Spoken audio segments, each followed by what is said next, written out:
combination of cell, combination of cell, ठीक है। पहला है सीरीज कॉम्बिनेशन। कौन सा कॉम्बिनेशन?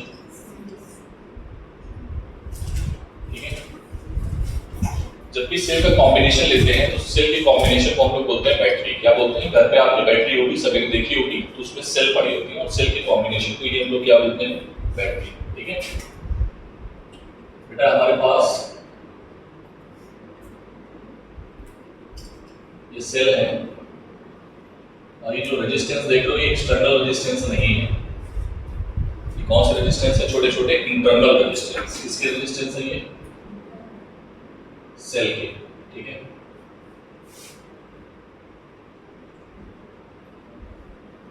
और ये जो रेजिस्टेंस है दैट इज एक्सटर्नल रेजिस्टेंस।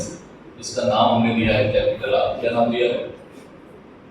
ये सेल है E1, इसका रेजिस्टेंस R1, E2, R2, ठीक है, E3, R3 and so on, En, Rn।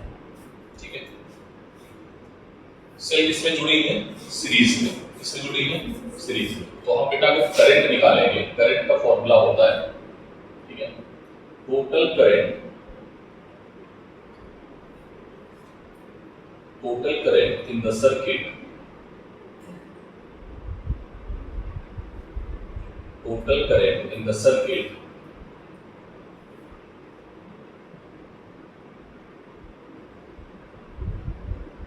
Current का फॉर्मूला क्या होता है? V is equals to IR। तो I is equals to V upon R। V यहाँ पर नहीं लेंगे क्योंकि यहाँ पर EMF है। कौन है? तो यहाँ पर बोलेंगे टोटल EMF या net EMF upon effective resistance या इक्विवेलेंट रेजिस्टेंस या टोटल रेजिस्टेंस, ठीक है, ऑफ द सर्किट। ठीक है बेटा, सेल इसमें जुड़ी है सीरीज में। ठीक है, तो अगर हम टोटल ईएमएफ निकालेंगे, टोटल ईएमएफ, ठीक है, एक सेल का ईएमएफ कितना है? E, दूसरे का E2, E1, E2, E3 eight कितनी जुड़ी है? N। तो सभी का ईएमएफ क्या होगा? ऐड हो जाएगा। ठीक है, बट एक चीज का ध्यान रखना, ये सेल उल्टी जुड़ी है या सीधे जुड़ी है। ठीक है सर, ये हम कैसे पहचानेंगे? सर्किट में बेटा अगर सेल का पॉजिटिव टर्मिनल नेगेटिव टर्मिनल से जुड़ा है दो से, तो वो सही जुड़ी है, अदरवाइज वो उल्टी जुड़ी। उल्टी जुड़ी होने का मतलब है कि वो सर्किट में रिवर्स करंट फ्लो कर देंगी और ईएमएफ को घटा देंगी। ठीक है, जैसे मैं बोलता हूँ ये है 2 वोल्ट की और ये है 1 वोल्ट की, तो अगर ये सही इस तरीके से जुड़ी हैं तो ईएमएफ को जोड़ देंगे, कितना कर देंगे? 3। ठीक है, लेकिन अगर ये उल्टी जुड़ गई, ठीक है, अगर ये उल्टी जुड़ गई तो फिर क्या कर देंगे? ईएमएफ को घटा देंगी, बड़ी वाली में से दूसरी वाली को घटा दोगे तो वो अपना डोमिनेंट में आ जाएगा। ठीक है, तो कितना आ जाएगा? 2 - 1। ठीक है, इस चीज को मैं भी लिखाऊंगा नोट पॉइंट में। तो अभी हमने क्या माना है कि टोटल ईएमएफ क्या होगा? ठीक है, अब हमें निकालना है इफेक्टिव रेजिस्टेंस। तो बेटा ये रेजिस्टेंस इसमें जुड़े हैं सारे के सारे सीरीज में। नेट या टोटल इंटरनल रेजिस्टेंस कितना होगा? सबसे पहले कौन सा resistance?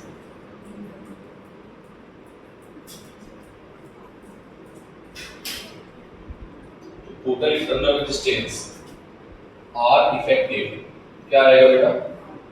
R1 plus R2 plus and so on Rn। ठीक है, कितना आएगा?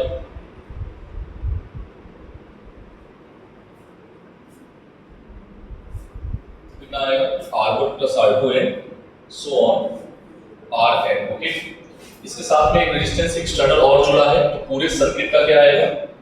पूरे सर्किट का टोटल रेजिस्टेंस क्या आ जाएगा? R equivalent, R effective plus किसके साथ जुड़ा है ये सर्किट में? सीरीज में, तो that will be equals to this. Okay, now current क्या आ जाएगी बेटा? I is equals to E1, E2 and so on En upon R1 plus R2 Rn upon plus, this is the formula of current. Note करो तेजी में बेटा। अगर आप इस सर्किट को रिप्लेस करना चाहें, देखो तो पहले एक हमने ये बड़ी बैटरी बना दी है, ठीक है, और ये आर इफेक्टिव बना दिया है। क्या बना दिया है? ठीक है, इन सबको बना के एक हमने बैटरी बना दी है, ठीक है। तो ये क्या हो गया? ई इफेक्टिव, और ये क्या होगा? आर इफेक्टिव, ठीक है, और ये क्या हो गया? ठीक है, तो ऐसे भी इसको लिखा जा सकता है। जैसे आप डायग्राम में देख रहे हो ना, आपके जो बुक में डायग्राम है उसको भी उसी तरीके से कर सकते हैं।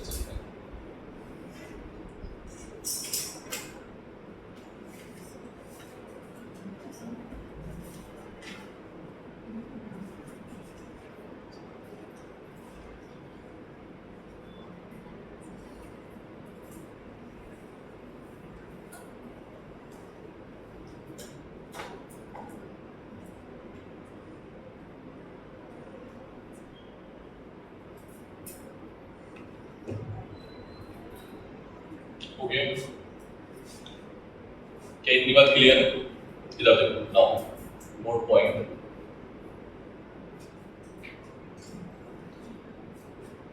If all cells are identical,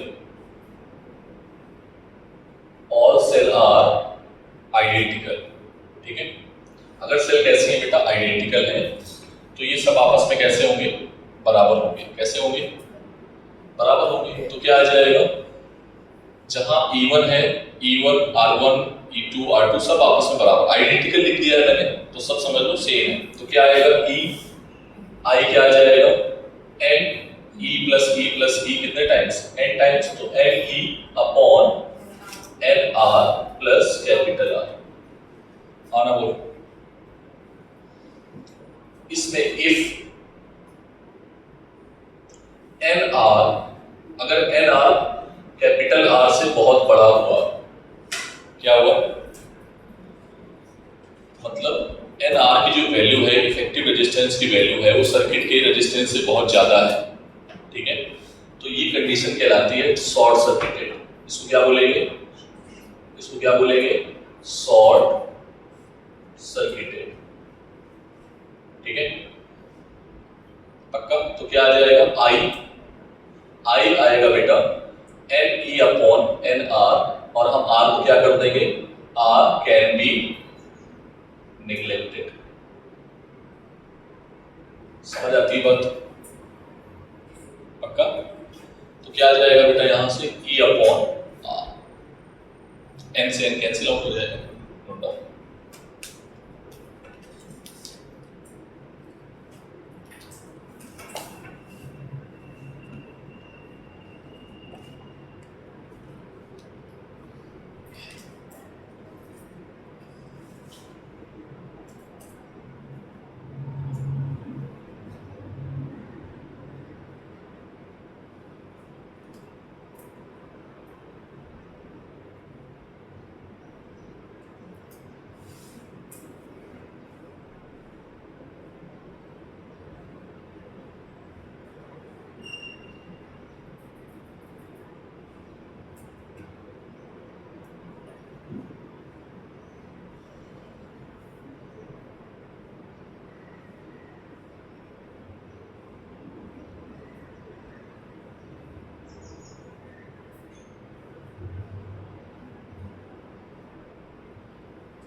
दूसरा केस क्या है कि अगर मान लो ये छोटा नहीं हुआ, ये बहुत बड़ा हुआ, ठीक है। First point. दूसरा पॉइंट क्या है? नोट कर लिए सभी ने? पहला पॉइंट। दूसरा पॉइंट क्या बेटा? If n r capital R से बहुत छोटा, मतलब एन आर जो है वो कैपिटल आर से बहुत छोटा है, ठीक है, देन क्या आएगा? तो हम क्या करेंगे? Then n r can be neglected,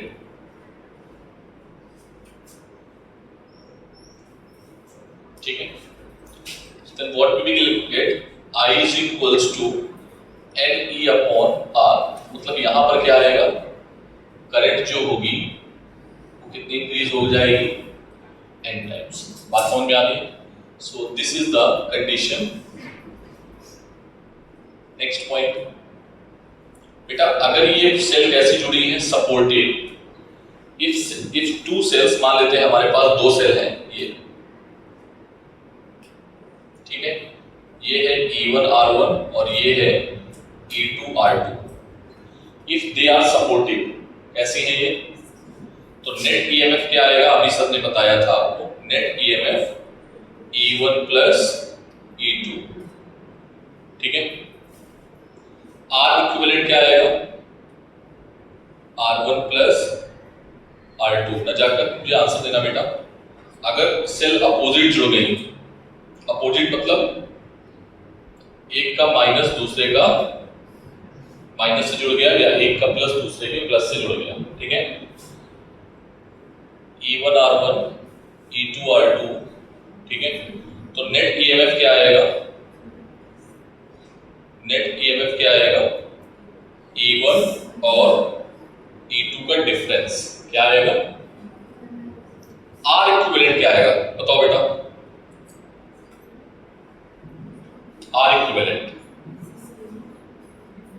हाँ बोलो क्या आएगा, R1 प्लस, भाई वो थोड़े हट जाएगा, रेजिस्टेंस तो सर्किट का है ना, वो तो समझ में आया, तो वो तो सीरीज में ही रहेगा, तो सर्किट का रेजिस्टेंस क्या आ जाएगा, R1 प्लस R2। क्लियर है बात? चाहे ये सपोर्टिव हो, ठीक है।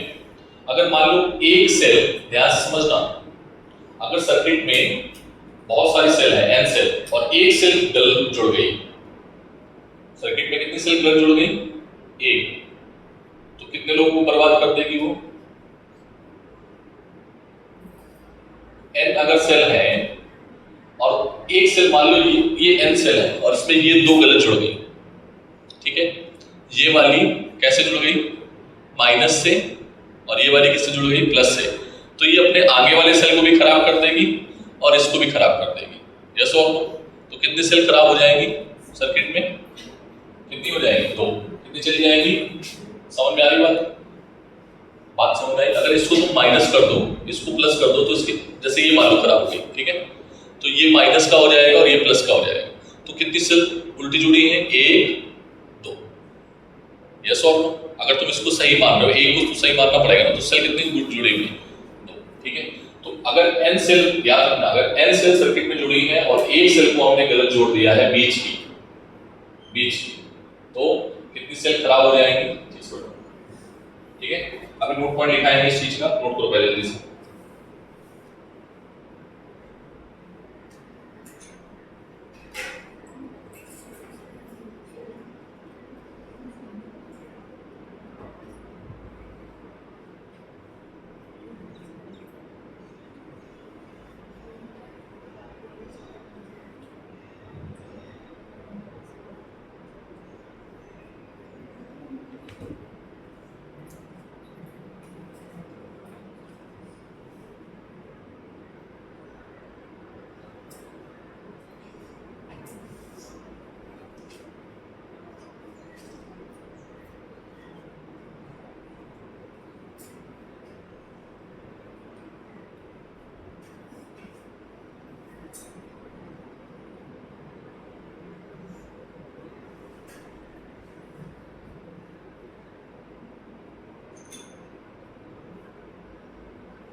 कौन सा कॉम्बिनेशन है, नाम लिख लेना, दिस इज पैरेलल कॉम्बिनेशन, ठीक है। ये R इक्विवेलेंट आ गया और ये E इक्विवेलेंट।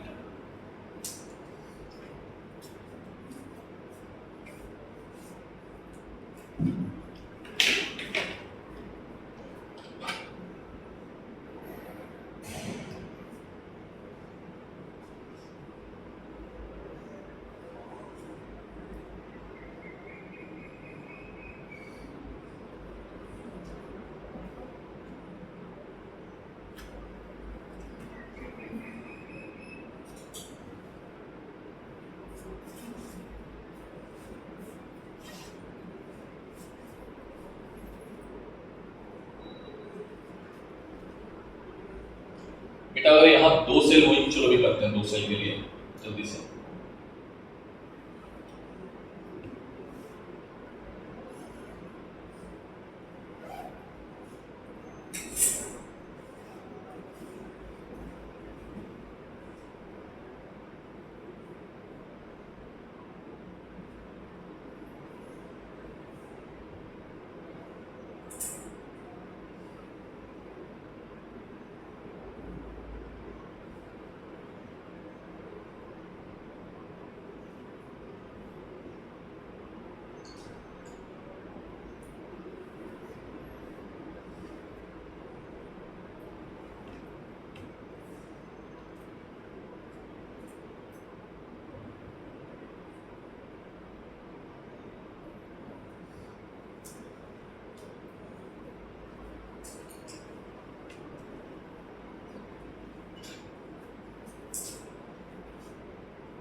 इसको हटा दें, इधर वाला पार्ट हटा दें।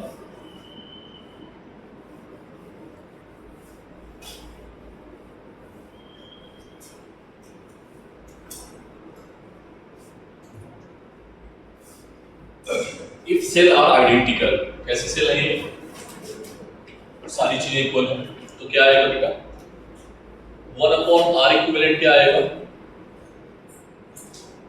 1/r plus 1/r plus 1/r, कहां तक n टाइम्स, बोलो r इक्विवेलेंट क्या आ जाएगा बेटा n/r। तो हम क्या निकालते हैं इसमें, ठीक है, ये गलती नहीं करनी है, बहुत बार कर चुके हैं, ठीक है, वैल्यू को पलट देंगे, ठीक है।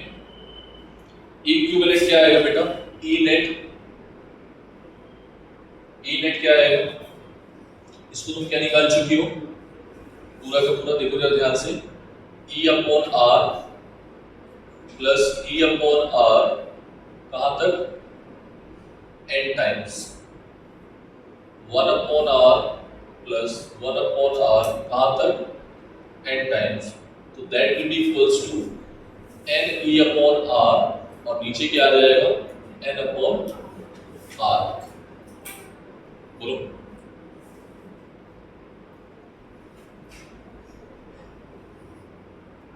ठीक है, कुछ गड़बड़ नहीं हुआ, हाँ ठीक है।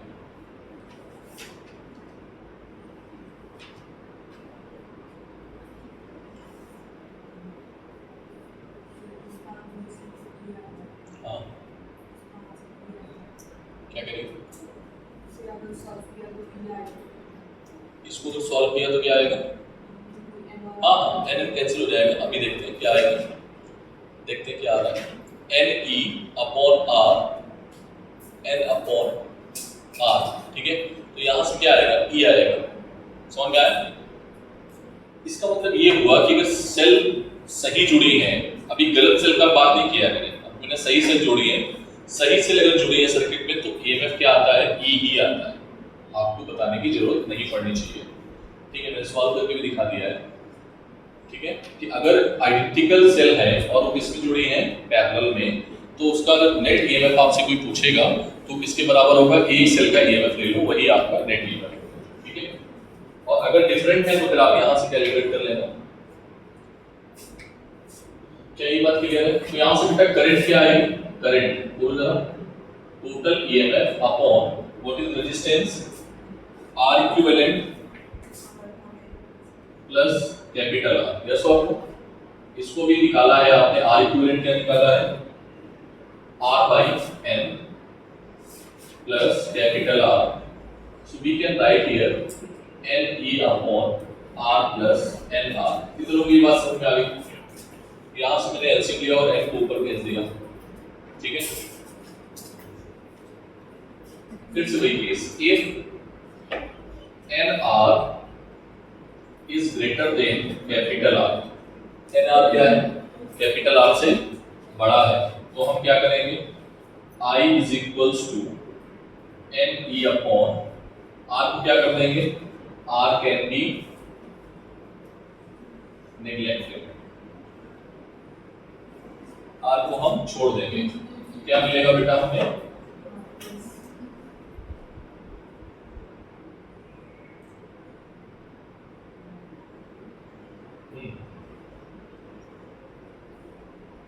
यहाँ पे दो चीजें हैं कि हम अगर बात कर रहे हैं r बाई एन और r को, तो यहाँ पर हमें लेना पड़ेगा एन आर ना लेके एक काम और करो,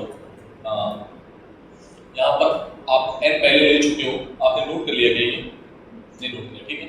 आप पहले से कितनी सेल ले चुके हो? कितनी सेल ले चुके हो सीरीज में? n, तो यहाँ पर n ले लो, n टाइम्स, कितने टाइम्स? तो गलती आएगी, फिर n n बार बार कंफ्यूज हो जाओगे, ठीक है।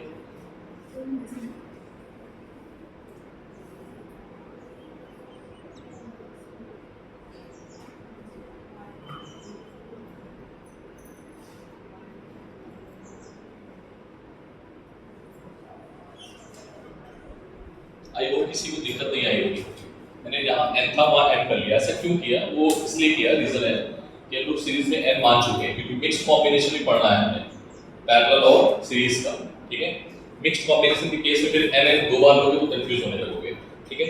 सो अगर बेटा ऐसा आ गया, तो क्या आ गया कि nr जो है वो बहुत बड़ा है, ठीक है, तो हम क्या करेंगे? मैंने कुछ गड़बड़ किया नहीं, ठीक है, तो हम क्या करेंगे बेटा? इसको छोड़ देंगे, बोलो r कैन बी नेग्लेक्टेड, तो r को नेग्लेक्ट कर देंगे, तो क्या बचेगा हमारे पास? सिर्फ और सिर्फ तो यहाँ पे ही था आपका mr, ठीक है। अगर हम इस टर्म को छोड़ देते हैं तो हमें मिलेगा ये, तो i इज इक्वल्स टू क्या आ जाएगा? n e अपॉन, n नहीं आएगा, m आएगा, m upon r। If r जो है mr से छोटा है, ठीक है, सो r कैन बी नेग्लेक्टेड,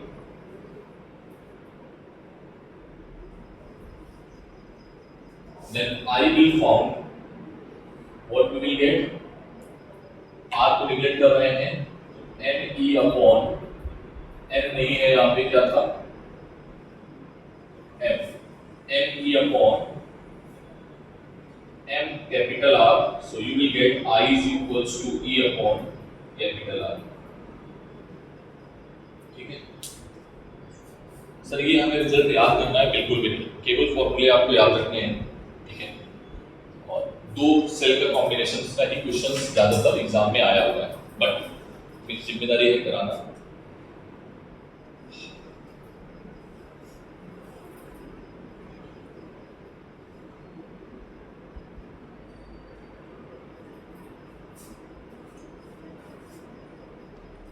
मैंने m क्यों लिया उसका एक रीजन है, क्योंकि नहीं तो आप सीरीज और पैरेलल में कंफ्यूज होने लगोगे।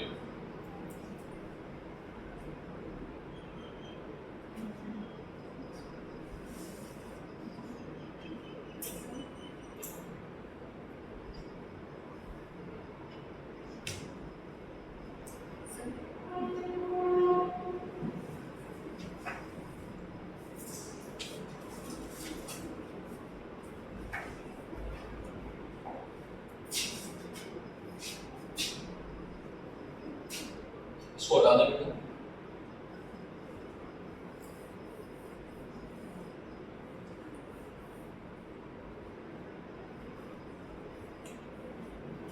अगर हम बोलते हैं सेल्स आर सपोर्टिव, कैसी है बेटा सेल?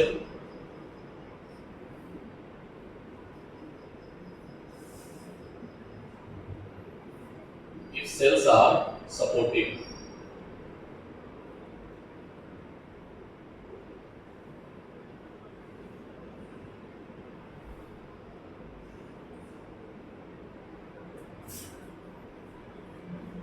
बेटा ये जो अरेंजमेंट है सपोर्टिव का है, किसका है? अगर आपकी ऐसी जुड़ी है, ठीक है।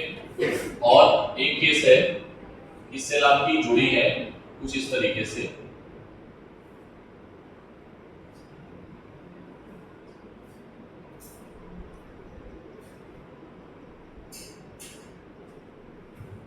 ठीक है, E1 R1 E2 R2, ठीक है। अगर सेल कैसे जुड़ी है, सपोर्टिव है, और ये क्या है, अपोजिट पोलैरिटी की, ये अपोज कर रही है, ठीक है। तो इस केस में ईएमएफ क्या होगा बता सकते हो, ई नेट का formula E1 upon R1 E2 upon 1 upon R1 plus 1 upon R2. What you will get? जल्दी से बोलो। LCM ले लें। E1 R2 plus E2 R1 R2 R1 plus R2 upon R1 R2. You will get E1 R2 E2 R1 upon R1 plus cancel out हो जाएगा वो, ठीक है। दूसरा टर्म ये कब का है, सपोर्टिव का केस है, दैट इज सपोर्टिव। इसका केस है ये किसका केस है, सपोर्टिव का। अगर हम बोल रहे हैं कि अपोजिट पोलैरिटी में जुड़ी है तो बस यहां पर क्या आ जाएगा बेटा, रेजिस्टेंस में कोई चेंजेस नहीं आएगा, ठीक है। बस हमारी क्या आ जाएगी, पोलैरिटी चेंज हो जाएगी।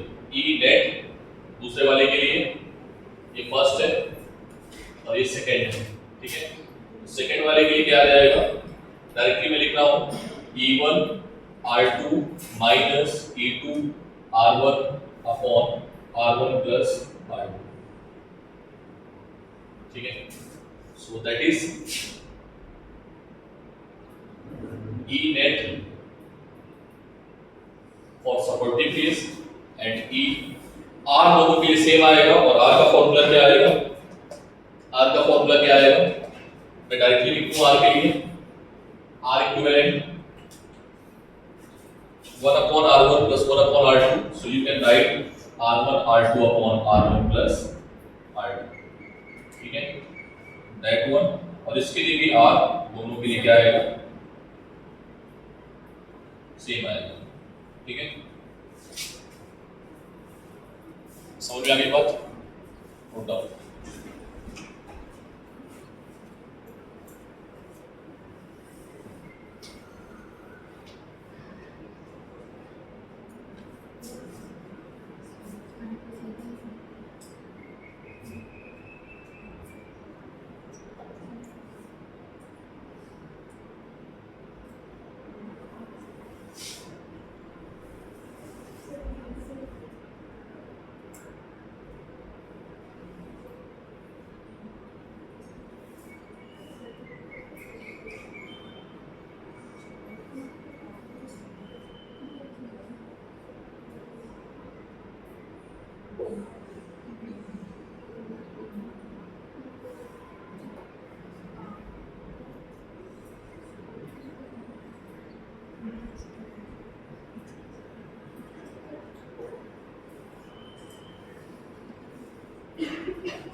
बेटा दो टॉपिक आपको घर से करने हैं, छोटे छोटे टॉपिक हैं, ठीक है। 5 मिनट लगेगा, यहीं पर करना चाहूँ तो यहीं कर लेना, ठीक है। सभी लोग मॉड्यूल निकालो, पेज नंबर 3.7 खोलो। मिक्स्ड वाले का बताने का कोई मतलब नहीं है, और बताने को बता सकते हैं बट कोई फायदा नहीं है, क्योंकि उसमें एक रिजल्ट हमें निकालना, वही रिजल्ट यहाँ से भी आ जाएगा सेम। इतना हो गया सभी का।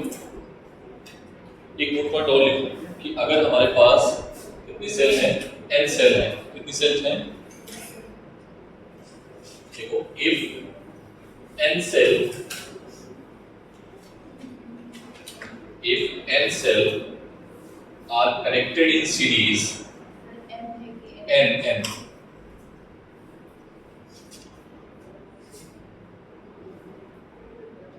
if n cell are connected in n identical cell are connected in series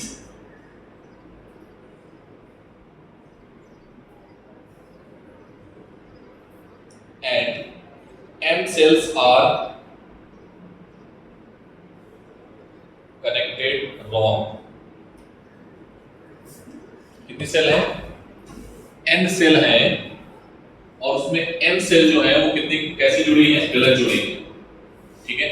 and m cells are connected wrong, then एक सेल अगर कनेक्ट गलत होगी बेटा, अगर एक सेल कनेक्ट गलत होगी तो कितनी बैटरी चल दो कितनी जाएगी सर्किट में? दो, तो बस 2 से मल्टीप्लाई कर देना, ठीक है। तो नेट ईएमएफ क्या आएगा बता सकते हो? नेट ईएमएफ क्यों बेटा? नेट ईएमएफ का फॉर्मूला क्या बनेगा हमारा कि अगर एक सेल का ईएमएफ ई है, कितना है बेटा? देखो इधर एक सेल का ईएमएफ ई है तो एन सेल का ईएमएफ क्या आएगा? एन इंटू ई, ठीक है। और कितनी गलत जुड़ी है? m, तो 2 टाइम्स m कम हो जाएगी, तो आंसर क्या आएगा बेटा? ई नेट जो बनेगा सर्किट का वो क्या आएगा?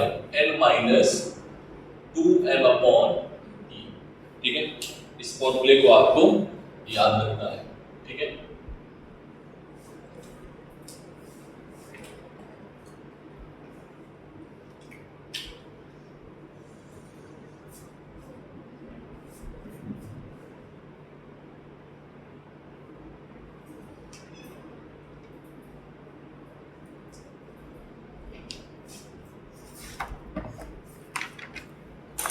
Now you can do the problem number 6, 7 सब कर सकते हो, ठीक है। एक बार देख लो, बस केवल देखना है इलस्ट्रेशन में 6 और 7 देखना है, करना नहीं है, घर में जाके करना, ठीक है। मैं आपको 2 मिनट का समय दे रहा हूँ, देख लो, ठीक है। तो ये हमारा क्वेश्चन है, 12 वोल्ट का एक सेल है और 10 वोल्ट का एक सेल है, इसका इंटरनल रेजिस्टेंस गिवन है, ठीक है। तो बेटा इसमें सबसे पहले आप क्या निकालो, और हमें V1 और V2 की रीडिंग फाइंड करनी है। क्या फाइंड आउट करना है? V1 एंड V1 और V2 यहाँ पर बेटा इधर सुनो, ये आइडियल वोल्टमीटर है। कैसे वोल्टमीटर है ये? जब भी आपको ऐसा गिवन होगा तो आप आइडियल ही मानना। क्या मानोगे? लिखा नहीं होगा लेकिन आइडियल। और जब वो बोलेगा नहीं आइडियल नहीं है तो यहाँ पर कुछ ना कुछ रेजिस्टेंस दे देगा, ठीक है। वो अपने आप को गलत हम नहीं पढ़ाएंगे, आपको क्वेश्चंस नहीं आए, बट अगर आप कहोगे टाइम निकाल के तो मैं आपको देखता हूँ कुछ कलेक्शन में बन जाएगा तो करा देता हूँ, ठीक है। तो सबसे पहले बेटा हमें क्या निकालनी चाहिए? करंट। क्या निकालनी चाहिए? ठीक है। तो ध्यान से देखना, अगर हम करंट निकालेंगे तो करंट का फॉर्मूला क्या होता है? Upon R equivalent. E equivalent, ये सपोर्टिव सेल है या अपोजिट जुड़े हैं? सपोर्टिव है, तो कितना आएगा बेटा? आर इक्विवेलेंट कितना आएगा? इसको भी 2 ओम मान लो। कितना मान लो? 2, तो कितना आ जाएगा ये? इसको डेटा ऐसा लेते हैं जिससे थोड़ा सा हमारा अच्छी चीज है समझ आ जाए। इसको 6 मान लो, ठीक है। डेटा ऐसा लिया जाए जिससे क्या हो, सारी चीजें आसानी से हमें सॉल्व हो जाए।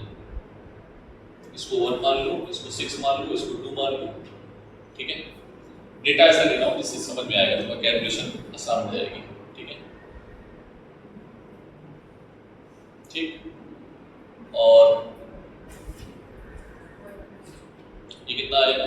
10 प्लस 3, ठीक है।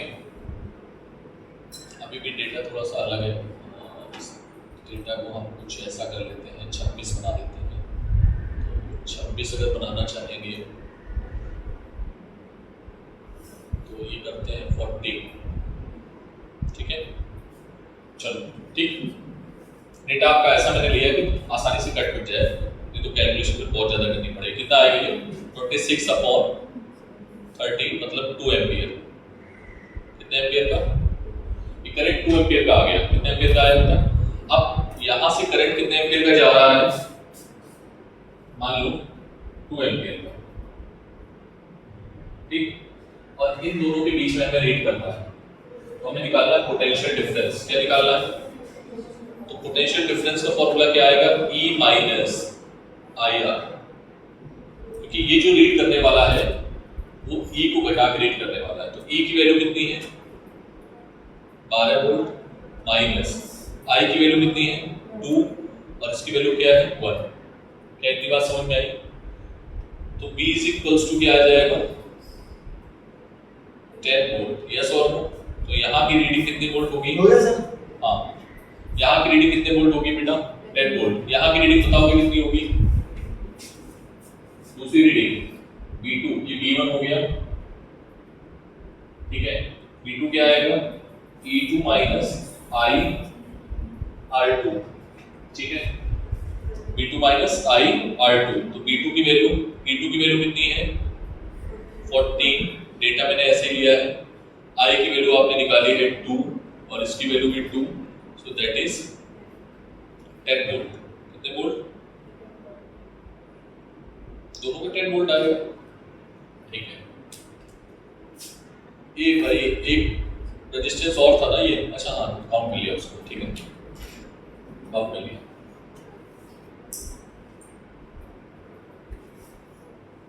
किसी को कोई दिक्कत है क्या? तो यहां पर जो सेल थी उसका 2 वोल्ट गायब हो गया और यहां पर जो सेल थी उसका 2 वोल्ट गायब हो गया। अब मैं आपसे एक क्वेश्चन पूछता हूं, ध्यान से समझना।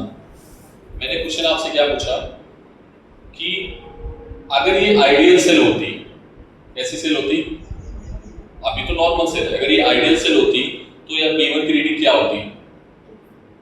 आइडियल सेल बोल रहा हूं, आइडियल वोल्ट मीटर नहीं बोल रहा हूं, आइडियल सेल बोलिए। आइडियल सेल अगर होती तो क्या होता?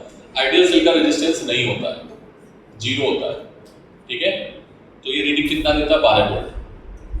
लेकिन ये आइडियल सेल नहीं है। क्या मेरी बात समझ पा रहे हो आप लोग?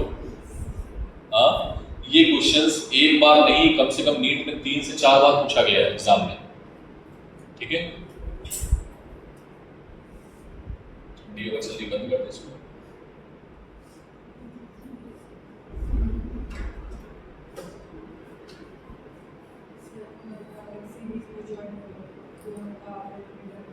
क्या जुड़ा होगा?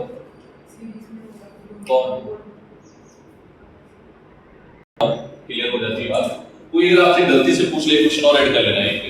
यहाँ पर क्या लगा है? एमीटर। एमीटर हमेशा किसमें कनेक्ट होता है? सीरीज में। मैंने इसके भी नोट्स नहीं भेजे थे, शायद मैंने कल एक्सप्लेन किया था क्या? एक्सप्लेन किया था, नोट्स नहीं भेजे थे, ठीक है। तो अगर कोई बोले कि ये आइडियल एमीटर है, कैसा मीटर है? ये सारी चीजें मैंने आइडियल ही ली हुई है। ये सारे क्या है? B1, B2 और A, ये क्या है? आइडियल।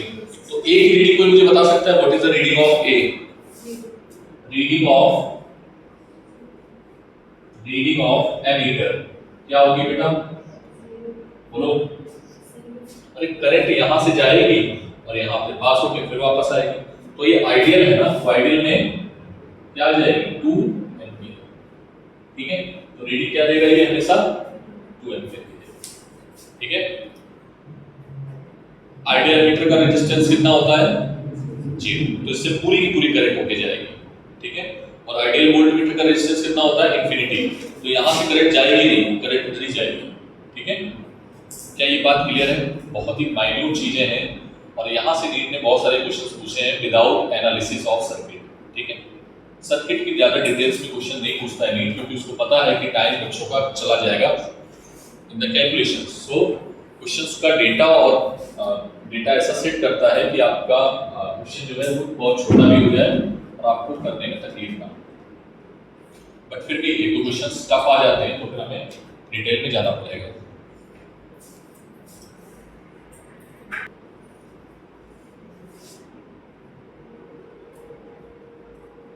ठीक है, ये है 12, ये है 2, ठीक है, ये है 0.5 ओम, अगेन 0.5 ओम, ठीक है, ये 12 ओम है और ये है 3 वोल्ट। कितना वोल्ट है? 3 वोल्ट, हाँ ठीक है 3 वोल्ट है। कितने वोल्ट है 3 वोल्ट, ठीक है। Again same question, find V1 V2 and A, ठीक है। क्वेश्चन सेम है और इसको बताना करके जल्दी से।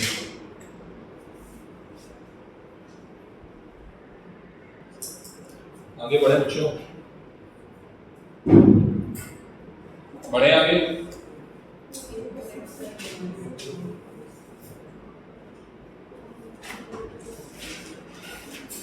नेक्स्ट रीडिंग डालो।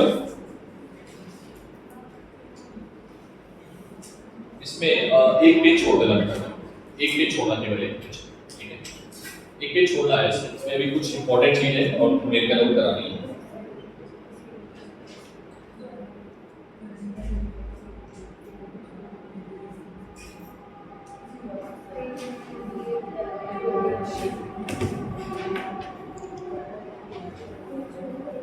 छोड़ो नहीं, करा ही देते हैं, क्या है बाबा साहब, जॉब स्लो तो हो नहीं पाएगा, बहुत स्लो पढ़ रहा है तो,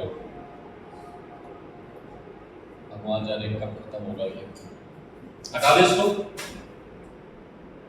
हो जाएगा ये वाला हटा देना।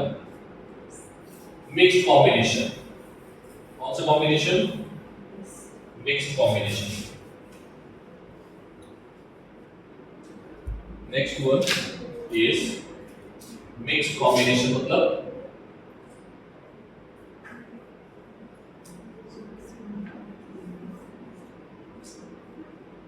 हमारे पास क्या है बेटा?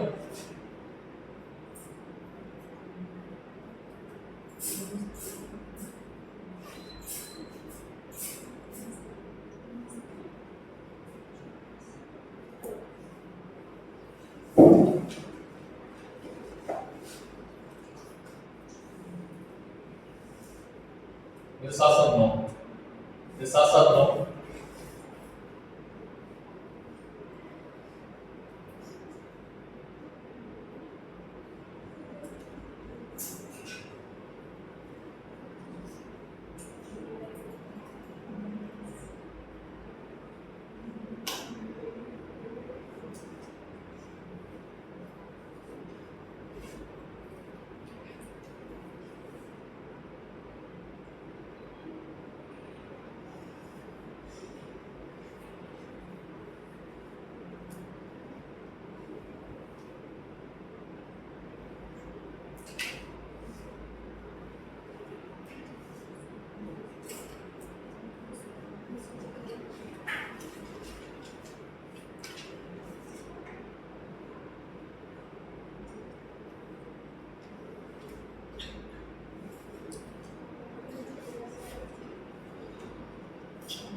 ये है मिक्स्ड कॉम्बिनेशन। देखो मिक्स्ड कॉम्बिनेशन क्या है? n सेल है जिनको हमने सीरीज में जोड़ा है और उसके कितने रो बनाए हैं? n रो बनाए हैं। समझ में आ रही बात? n सेल की एक रो, फिर n सेल की पैरेलल में एक रो, फिर n सेल की पैरेलल में एक रो। आइडेंटिकल नहीं है, आइडेंटिकल मान लेंगे, चलो आइडेंटिकल है, ऑल आर आइडेंटिकल, यहां पर लिख लिया ऑल आर आइडेंटिकल। कैसी है ये? अब समझ में आ गई बात? तो बेटा टोटल रेजिस्टेंस कितना आएगा इसका? NR। देखना मैं एक सेल बनाऊंगा इसका, एक सेल, ठीक। ये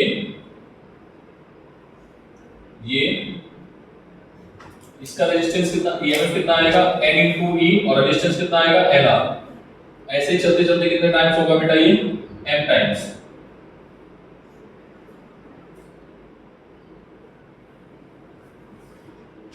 अगेन NE और NR कितने बार लिखा है? M टाइम्स, ठीक है। तो पैरेलल कॉम्बिनेशन लगा दो। पैरेलल कॉम्बिनेशन में सबने बताया था कि EMF वही रहता है, तो टोटल करंट क्या आएगा बेटा? थोड़ा सा ध्यान से, टोटल करंट, टोटल EMF और टोटल रेजिस्टेंस NR कितने टाइम्स लिखा है? NR 1/NR प्लस 1/NR, तो ये आ जाएगा M टाइम्स ये। So that will be equals to I is equals to m n E upon n r plus m capital R. देख लेना मैंने कैलकुलेशन मिस्टेक ना की होगी, ठीक है। एन आर पैरेलल में जुड़े हैं, 1 upon n r 1 upon n r कितने टाइम्स, m टाइम्स, तो m अपॉन एन आर तो पलट दोगे वैल्यू तो n अपॉन कितना आ जाएगा, n r अपॉन, ठीक है, n ये आएगा, ठीक है। For maximum current, for maximum current n r plus m r को क्या होना पड़ेगा, 0। अगर ये चीज 0 है तो मैक्सिमम करंट मैक्सिमम मिलेगी, ठीक है। तो बेटा यहां से R अपॉन M की जो वैल्यू आएगी कितनी आ जाएगी, sorry, m r is equals to minus का एन आर, माइनस साइन सिर्फ और सिर्फ किसको शो कर रहा है, माइनस साइन सिर्फ किसको शो कर रहा है, माइनस साइन जो है नेगेटिव में नहीं लेना, डायरेक्शंस में लेना है, बस हमें क्या लेना है, ये माइनस को कैलकुलेशंस में नहीं लेना है, ठीक है। हमें अगर रेजिस्टेंस कैपिटल आर और रेशियो, ठीक है, अगर n सेल और m सेल आपस में बराबर है, मतलब इनका रेशियो क्या है, 1 है, कितना है बेटा, 1 है, तो ये क्या आ जाएगा, capital R is equals to small r, yes और नो। तो बेटा अगर हमें R को मैक्सिमम बनाना, I को मैक्सिमम बनाना है, क्वेश्चन है अभी पीछे तुम लोग पढ़ोगे ना एमसीक्यू में, तो क्वेश्चन मिलेगा कि which condition in mixed combination, series parallel दोनों है, which combination will be for maximum current, तो maximum current कब मिलेगी, जब number of n और m का रेशियो क्या हो, 1, मतलब n और m आपस में कैसे होने चाहिए, बराबर 1 मतलब बराबर, ठीक है। अगर ये बराबर है तो करंट कैसी होगी, मैक्सिमम, और करंट मैक्सिमम कैसे हो सकती है, r और r की वैल्यू क्या हो, आपस में बराबर, यस और, या एम आर और एन आर की वैल्यू आपस में क्या हो, बराबर। मतलब कहने का ये हुआ करंट मैक्सिमम तब होगी जब इंटरनल रेजिस्टेंस और एक्सटर्नल रेजिस्टेंस आपस में बराबर, ठीक है। तो यहाँ पर नोट पॉइंट यही लिखाना था हमें एक पेज में जो छुड़वा रहे थे, लिख लेना, current will be maximum when internal resistance of the cell is equals to external resistance, ठीक है। इज इट क्लियर, इस चीज को लिख लेना कि एमसीक्यू में क्वेश्चंस है ये पीछे, ठीक है। क्वेश्चन नंबर भी मैं बता देता हूं, शायद क्वेश्चन नंबर कौन सा है, क्वेश्चन नंबर आपका एक्सरसाइज कॉम्बिनेशन ऑफ बैटरी में क्वेश्चन नंबर है आपका, कहां है भाई,